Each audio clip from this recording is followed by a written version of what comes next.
Bonjour Jérôme, bonjour Mathieu.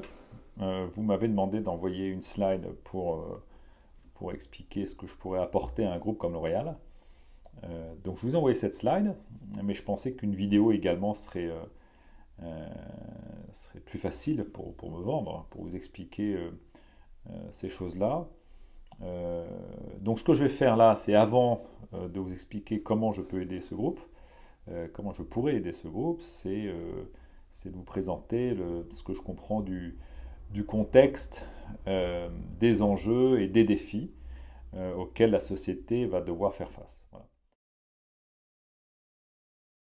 Alors, L'Oréal est en croissance euh, forte en 2018 avec un résultat net record en hausse de 18%, ce qui est tout à fait remarquable, alors qu'elle évolue sur un marché très concurrentiel avec des groupes comme Estée Lauder, mais également avec l'apparition de sociétés, de petites sociétés, des startups très innovantes, qui rencontrent un fort succès et développent une base de clientèle assez forte, supportée par des influenceurs. Et ce résultat est aussi remarquable parce que la société évolue aussi sur un marché où le consommateur a réellement changé. Euh, et depuis des années. Alors ça ne concerne pas que le secteur des cosmétiques et de la beauté, euh, mais sur cela en particulier, il a changé, la société a su s'adapter. Euh, le client aujourd'hui, euh, euh, le client qui achète ces produits-là, est un client qui est beaucoup plus exigeant qu'auparavant. Il exige des produits de qualité. Il regarde ce qui se passe ailleurs. Il est sensible à ce qu'il y a autour des produits. Il regarde autre chose que le produit lui-même. Et il souhaite des relations personnelles avec ces marques-là.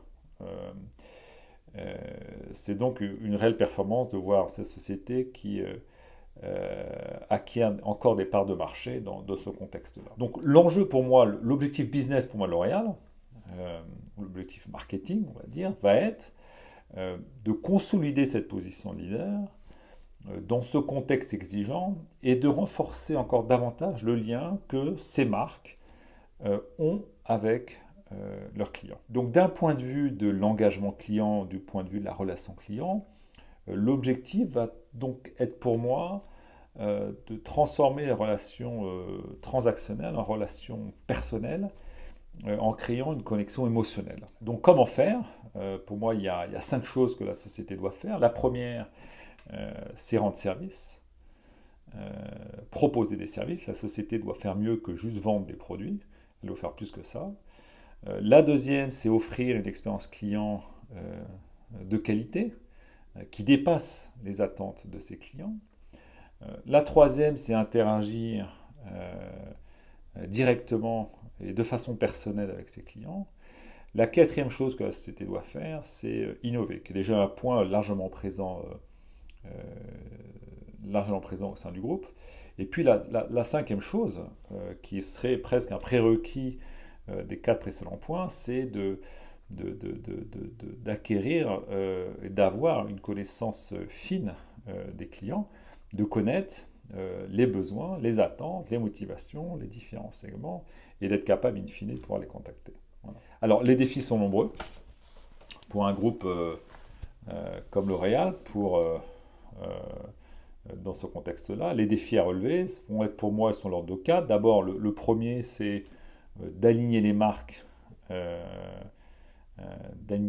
les différentes entités et également tous les partenaires, le retail, sur l'expérience client et sur le branding. Euh, le deuxième défi qu'ils vont devoir relever, et je pense que ça a commencé, parce que ça a commencé avec le digital, donc avec l'engagement client, c'est la même chose, c'est comment déployer une stratégie orientée client dans un groupe qui est résolument orienté produit. Et le troisième point, le troisième défi, c'est de développer cette connaissance client. J'ai dit que un des objectifs devait être d'acquérir cette connaissance client, mais comment ils vont faire pour développer cette connaissance client développer une vue unique du client, savoir si un client de Lancôme achète également des produits de Garnier, par exemple. Et le quatrième défi, c'est un défi d'ordre technologique, c'est quel outil choisir et comment le déployer euh, au sein des différentes entités et dans chaque filiale, en s'assurant que l'outil est correctement configuré et qu'il est bien utilisé.